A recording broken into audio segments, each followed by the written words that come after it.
முன்னொரு காலத்தில் ஒரு புலவர் வாழ்ந்து வந்தார். அவர் தனது குடும்பத்திற்கு உணவு கூட அளிக்க முடியாத வறுமை நிலைக்கு தள்ளப்பட்டார். அதனால் அரண்மனைக்கு சென்று மன்னரிடம் உதவி கேட்க முடிவு செய்கிறார்.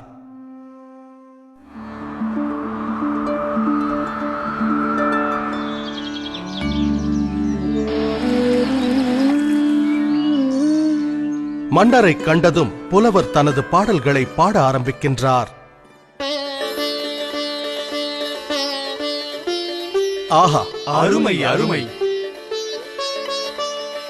பாடல்களை கேட்டு மனம் மகிழ்ந்த மன்னர் என்ன பரிசு வேண்டும் என கேட்கிறார். சீராக அடுக்கப்பட்ட அழகான சதுரங்க பலகையை காண்பித்த புலவர், மாமன்னா, சதுரங்க பலகையின் முதல் கட்டத்தில் ஒரே ஒரு நெல்மணியை வைத்த பின் ஒவ்வொரு கட்டத்திற்கும் அதனை இரட்டிப்பாக்கினால் அதை தக்க பரிசாக ஏற்றுக்கொள்வேன். நிச்சயமாகவா?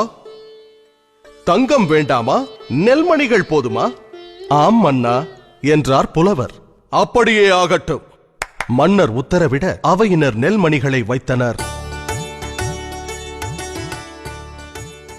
முதல் கட்டத்தில் 1, இரண்டாம் கட்டத்தில் 2, மூன்றாம் கட்டத்தில் 4, நான்காம் கட்டத்தில் 8 என நெல்மணிகளை அடுக்கினர். 10ஆம் கட்டத்திற்கு வந்தபோது நெல்மணிகளின் எண்ணிக்கை 512 ஆனது. 20ஆம் கட்டத்திற்கு வந்தபோது நெல்மணிகளின் எண்ணிக்கை 5,24,288 என அதிகரித்தது.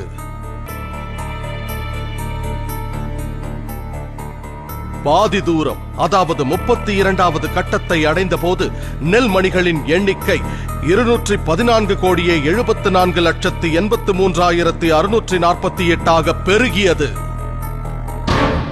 விரைவில் நெல்மணிகளின் எண்ணிக்கை கோடான கோடிகளை தாண்டியது. இதன் காரணமாக மன்னன் தன் ராஜ்ஜியம் முழுவதையும் அந்த புத்திசாலி புலவரிடம் ஒப்படைக்கும் நிலை ஏற்பட்டது. இவை அனைத்திற்கும் துவக்கம் ஒரே ஒரு நெல்மணி. கதையின் நீதி: கூட்டுப் பலனின் பெருக்கும் சக்தியை எப்போதும் குறைவாக எடை போட வேண்டாம். ஒவ்வொரு மாதமும் ஒரு சிறு தொகையை நீங்கள் தவறாமல் முதலீடு செய்து வந்தால் உங்கள் ஓய்வு காலத்தின் போது அந்த தொகை பன்மடங்காக பெருகி நிச்சயம் பலன் தரும்.